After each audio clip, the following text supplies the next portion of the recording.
Parole de Dieu quotidienne. Personne n'est capable de vivre de manière indépendante, sauf ceux qui reçoivent une direction et une inspiration spéciale par le Saint-Esprit. Car ils ont besoin du ministère et de la conduite de ceux qui sont utilisés par Dieu. Ainsi, à chaque ère, Dieu élève des personnes différentes qui s'investissent rapidement et conduisent les églises pour le bien de son œuvre. C'est-à-dire que l'œuvre de Dieu doit être accomplie par ceux qui le regardent favorablement et approuvent. Le Saint-Esprit doit utiliser la part en eux qui est digne d'usage pour que le Saint-Esprit travaille, et ils sont rendus aptes à être utilisés par Dieu en étant perfectionnés par le Saint-Esprit. Parce que la faculté de compréhension de l'homme est trop insuffisante, il doit être guidé par ceux qui sont utilisés par Dieu. Il en fut de même de l'usage que Dieu fit de Moïse, en qui il trouva beaucoup de choses qui convenaient à l'époque, et qu'il utilisa autrefois pour accomplir le travail de Dieu pendant cette période. Dans cette étape, Dieu utilise un homme tout en profitant de la partie de lui qui peut être utilisée par le Saint-Esprit pour travailler, et le Saint-Esprit le dirige et perfectionne simultanément la partie restante non utilisable. Le travail accompli par celui qui est utilisé par Dieu est de coopérer dans le cadre de l'œuvre du Christ ou du Saint-Esprit. Cet homme est élevé parmi les hommes par Dieu. Il est là pour diriger tous les élus de Dieu et il est aussi élevé par Dieu pour faire le travail de la coopération humaine.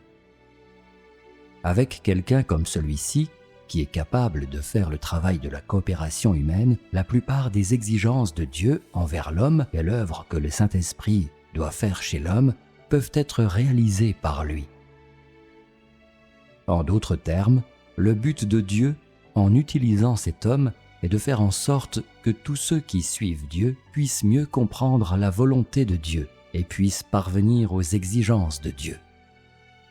Parce que les gens sont incapables de comprendre directement les paroles de Dieu ou la volonté de Dieu, Dieu a élevé quelqu'un qui est utilisé pour effectuer un tel travail.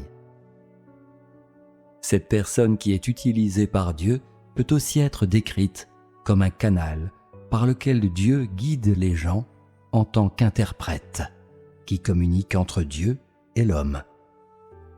Ainsi, un tel homme est différent de ceux qui travaillent dans la maison de Dieu ou qui sont ses apôtres. Comme eux, on peut dire qu'il est quelqu'un qui sert Dieu, mais dans la substance de son travail et le contexte de son utilisation par Dieu, il diffère grandement des autres ouvriers et apôtres. En ce qui concerne la substance de son œuvre et le contexte de son utilisation, l'homme qui est utilisé par Dieu est élevé par lui. Il est préparé par Dieu pour l'œuvre de Dieu et il travaille pour l'œuvre de Dieu lui-même. Personne ne pourrait jamais accomplir son travail à sa place. C'est la coopération humaine qui fait partie intégrante de l'œuvre divine. Le travail accompli par d'autres ouvriers ou apôtres n'est que la communication et la mise en œuvre des nombreux aspects des arrangements des églises pendant chaque période, ou bien le travail se rapportant à une simple disposition de la vie afin de maintenir la vie de l'Église. Ces disciples et apôtres ne sont pas nommés par Dieu et ne peuvent encore moins être considérés comme ceux qui sont utilisés par le Saint-Esprit.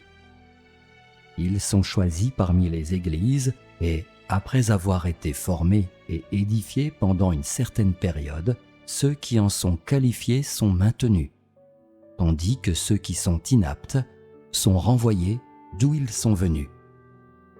Parce que ces personnes sont choisies parmi les églises, certaines montrent leur vrai visage après avoir été faits leaders, et certains font même beaucoup de mauvaises choses et finissent par être éliminés. L'homme qui est utilisé par Dieu, d'autre part, est quelqu'un qui a été préparé par Dieu et qui est d'un certain calibre et à de l'humanité. Il a été préparé et perfectionné à l'avance par le Saint-Esprit, et il est totalement conduit par le Saint-Esprit, et surtout quand il s'agit de son travail, il est dirigé et commandé par le Saint-Esprit. En conséquence, il n'y a pas moyen de s'écarter du chemin conduisant les élus de Dieu, car Dieu se charge sûrement de son propre travail. Et Dieu accomplit son propre travail en tout temps.